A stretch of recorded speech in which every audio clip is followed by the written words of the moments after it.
Hi.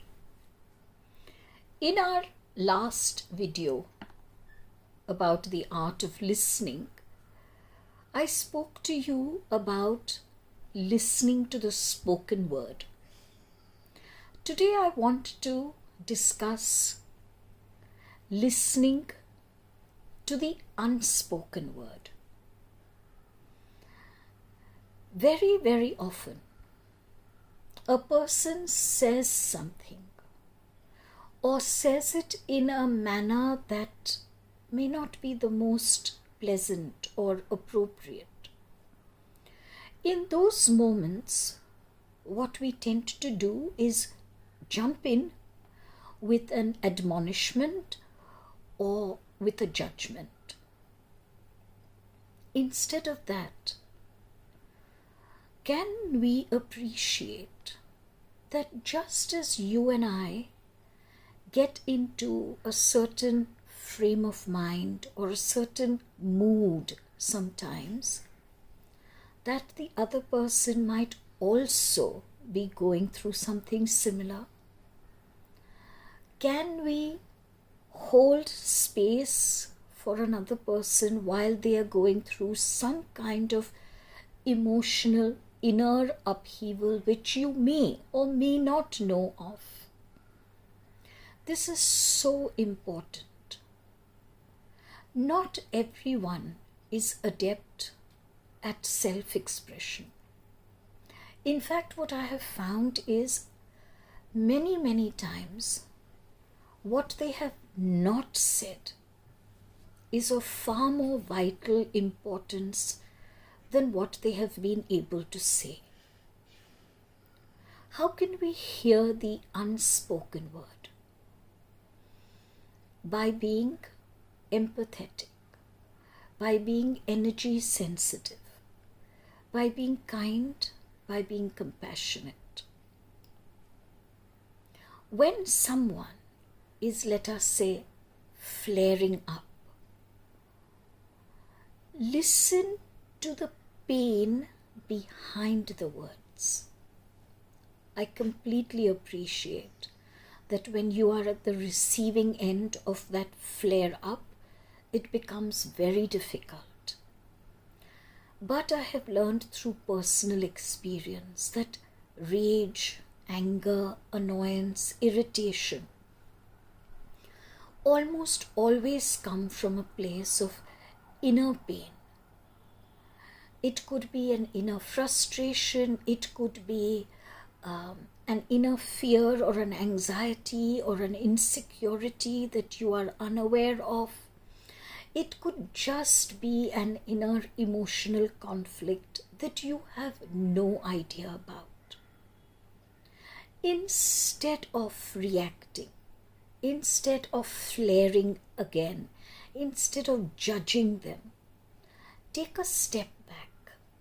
And in those moments, just very silently, in your heart, in your mind, keep chanting, I love you. I love you. If this inner chant is authentic, if it comes from a place of absolute non-judgment, you will be amazed to find how quickly that person not only cools down, but will come back to you and say, hey, what I said was not something that I should have. Please forgive me. So it's important to be sensitive to what is not spoken. It's easy for someone to shout and scream in anger, but it's so much more difficult to tell another, I am in deep pain. And this is more true for those who are in positions of power, positions of control. For example, heads of family, employers. They often are the loneliest people. The heads of organizations who come to me as clients often tell me this, that I am lonely. coming to you, Elle, is a respite where I can say what I want to without you judging me. Now, isn't that sad that someone needs to go to a spiritual mentor and counselor just to empty themselves out? Would they not feel even better if the person opposite them was a loved one? Think about this. You might believe that you know everything that is going on in a person's life, but the truth is that you don't. There's a lot that they are holding within them, and sometimes when that pressure becomes a lot, they tend to flare up, or sometimes they just become quiet, and that quiet has nothing to do with you. Don't internalize that so much. It's not that that person is cutting off from you. It's just that that person needs some time to allow the inner struggle, the inner storm to abate. Then there is a completely different aspect of listening. And I have found this quite amusing, especially when we listen to what we believe is a tone of voice used in a message or a WhatsApp.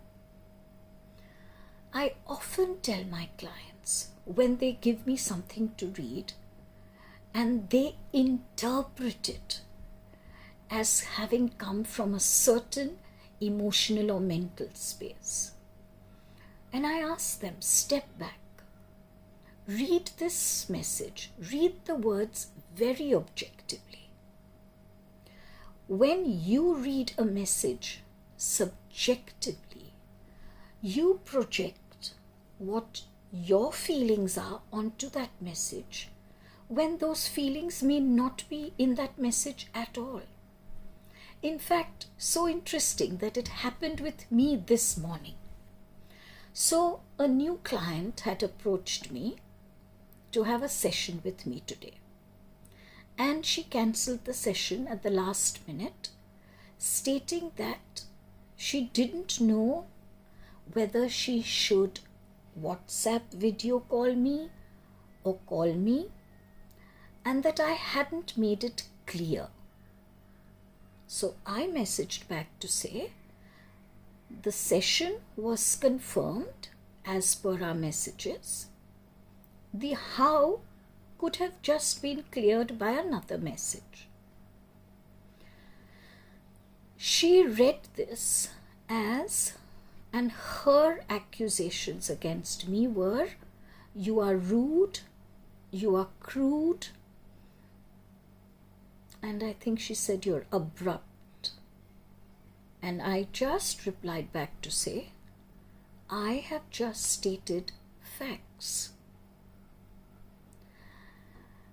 And I further went on to say, you are absolutely at liberty to think your thoughts, but that's not what was written in the message. And I ended it at that point.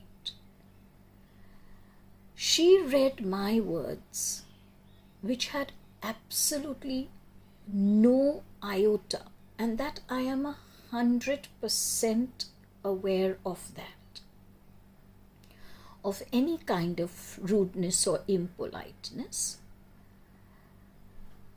Her inability to deal with her own being caught out was projected onto me.